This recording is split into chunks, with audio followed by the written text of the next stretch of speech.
એ છે ને હાથી છે ને એમાં તો બાપુ પીછી છે એ બધું ખાય એ ફૂલ છે એ ફૂલ આમ કરીને જામ આમ કઈ આથી જી તો ફૂલ એ છોકરાને આમ કાંઈ કહે ને હાથી આમ પોજો ફૂલ જઈતી આમ એમ હતા કે પણ રાજુભાઈ હાથીને ફૂણ ન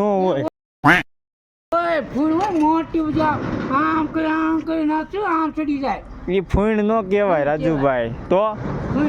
ફૂણ ન કહેવાય अच्छा हमको सिखा रिया એને હુંડ કહેવાય ફૂણ કહેવાય તે પણ ફૂણ તમે હાથી જોયો મેં જોયો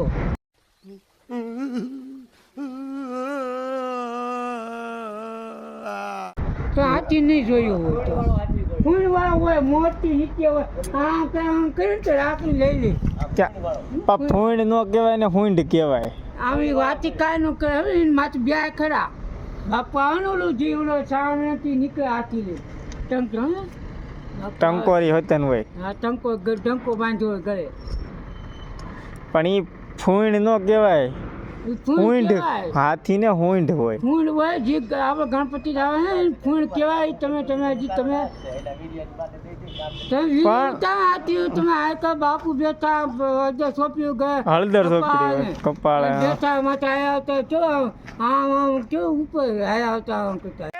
मुंह से सुपारी निकाल के बात कर रहे बाबा પણ હાથીને હુંડ હોય ફૂણ કહેવાય ફૂણ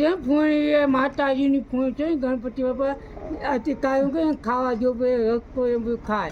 ખાય ન ખાય તો ગાંગે કેવું હવે કાંઈ આપણે ન દઈએ તો કેવું ગાંગી છે કેમ ગાંગરે હવે ગાંગી બોકા નાખી કે ભૂખા આદિ ક્યાં હાથી કેમ ગાંગરે કે મેલ જ થાય જેવું આપણે જણાવે છે હવે સાહેબ બાંધ્યું તો કેવું ગાંગે કે ભાઈ પાણી દેખાવું પડે હા કૂચું કેવું એમ ગાંગે ગાંગે જોવું પડે એ બધું દેખાવું પાણી ખાવાનું લીધું તો કાંઈ તો હૂતું એ દેહે પણ હાથીને હુંડ હોય ફૂણ ન હોય ગમે જણાવો કે આપણે કોઈ છે પક્ષી છે એ તમે દેખાવ પાણી તો કે ગાંગરે એટલે આપણને ખબર કે માં કાંઈક દેખાવું પડે દેખાવું પડે બધું કેમ કરે હાથી હુંડ કેમ કરે तू मेरी नकल करता है દેખાવું પડે તો એ શાંત થઈ જાય ને મગજ જગે વધારે હાથી હા ગમે ગાંડો થઈ જાય ઢાંઢા કેમ બાજે ડેલું ખેડવી નાખે એમ ગરમ થઈ જાય કાંઈ જો ઢાંઢા ભાઈ શોખમાં બધું चाहो तुमने मुझे याद कर लिया પાણ કુંડી ફેંકવી નાખી હતી ક્યાં હા મેં બાયું મેં ભાગ હોય કે આગા એવા ગાંડા છતાં એવું તે લે પાય નો ચડાય ગાડીને ઊંધે કાઢી નાખી દે બગાડી દે પછી તો ખૂટિયા બાંધે ને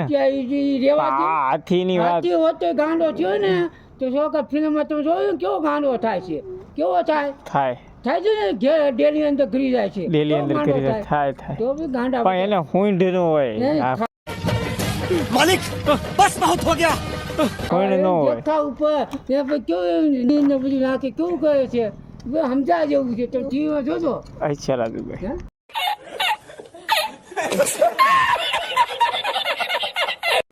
સમજ